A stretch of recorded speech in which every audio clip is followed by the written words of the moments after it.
Usai melakukan gelar perkara pekan lalu, penyidik Polrestabes Makassar akhirnya menetapkan oknum guru mengaji AN alias Daeng M sebagai tersangka kasus pencabulan. Dari keterangan pelaku, total korban pencabulan sebanyak 5 orang. 2 orang diantaranya telah menjalani visum dan terbukti. Korban pencabulan merupakan santrinya dan masih di bawah umur. Perbuatan pelaku ini sudah dilakukan sejak bulan Juli lalu dan terungkap setelah seorang santrinya melaporkan tindakan tak terpuji dari pelaku. Pelaku kini ditahan dan terancam pasal tentang perlindungan anak. Sampai saat ini tersangka masih kita sudah ditetapkan sebagai tersangka minggu lalu hari Jumat, dan kasusnya langsung kita proses lanjut.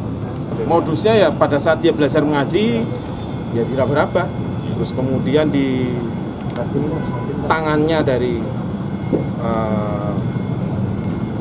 tersangka ini menuju ke organ genital dari anak-anak di bawah umur.